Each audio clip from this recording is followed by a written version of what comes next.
What will it look like if banks are actively getting ready to hold XRP? This is broken down by Jake CLAVER. Naturally, I have more background information to provide after that. We have a ton of further information about XRP and Ripple, where the price is headed after the Jake CLAVER clip and information. There will be some amusement from other communities, but we will also discuss that. Let's start the video. Do you believe that banks will hold XRP? I can confirm that they don't. Not for you. They're not capable of it. We have spoken with them. All of these individuals were contacted, including Fidelity, Schwab, JP Morgan, and Bank of America. Their FBO accounts are non-existent. They haven't prepared anything.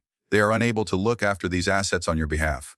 For this reason, we at Digital Wealth Partners are leading the way in this area and provide our clients institutional, grade custody and FBO, segregated accounts, bankruptcy remote, and insured. Unlike some of the other propagandists, those in actual institutional custody have institutional custody, as if there were other individuals pressing you.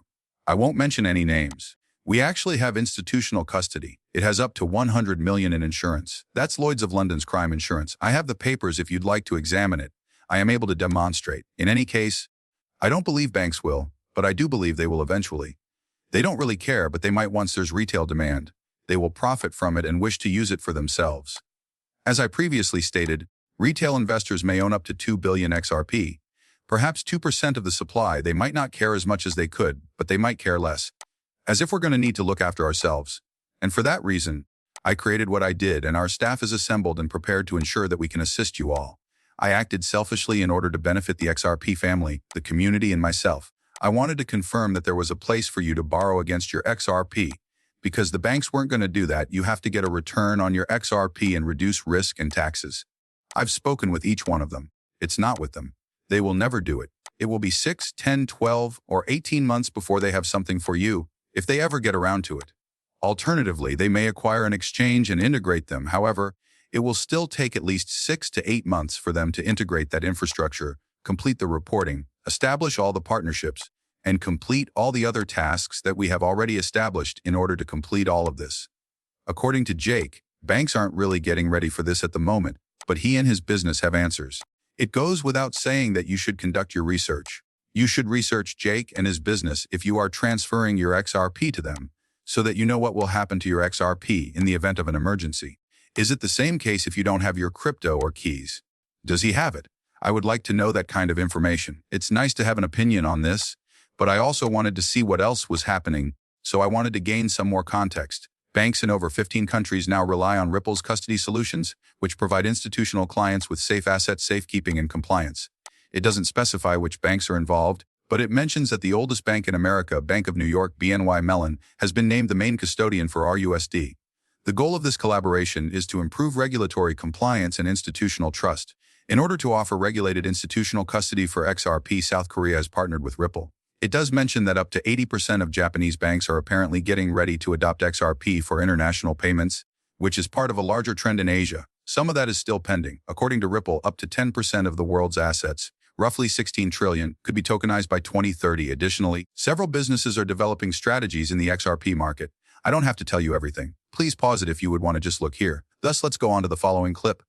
$5 to $7 for XRP. In the best case scenario, what is this? Prices for several alts will be seen, such as XRP reaching $8 and Solana reaching 8.8. Okay, wait, what's behind him before we hear the clip? What's behind him? Bitcoin? The enlightenment of Bitcoin. Okay, just hand it to you. There may be some shade in this clip. 200 EMB to any amount of money. And I believe you shared some charts about historical risk levels, demonstrating that if these alts, or what are sometimes called blue chip alts, were to rise to these kinds of prices, it would simply be far higher than any risk level they have ever experienced in the past. And perhaps you could have a quick conversation with these people, since I believe that's what many people don't grasp, particularly those who are just, this man frequently, well, he follows up on several of my XRP-related posts. Therefore, I'm eager to hear Benjamin's thoughts. They're hearing things like, okay, XRP to 8th on social media. Bitcoin has also risen this much, so it's plausible. Therefore, it would be fantastic if you could also rebalance some of that euphoria. XRP has always kind of bottomed out or on the 0.9 to 1 danger threshold, for example, and the risk has already increased from 0.8 to 0.9. But just to give you an idea, that would be XRP's best case scenario. The best case scenario, in my opinion, is likely to be anywhere between 5,000 and 7 if Bitcoin experiences a parabolic rebound in Q4. Correct. And I'm aware that hearing that will strike people hard, particularly if they're hoping for a significantly higher price for XRP. However, market capitalization and other factors must be considered. Furthermore, I'm not attempting to establish norms here. I'm merely stating that given XRP's past performance and the assumption that returns are diminishing and other factors, that price would represent the peak of the market cycle. Fascinating. I take it that he is outlining his study here. After that, the research is sound. Ripple had the lawsuit over it in the last cycle in 2021, correct? Therefore, we were unable to see what XRP's true potential in a speculation market was.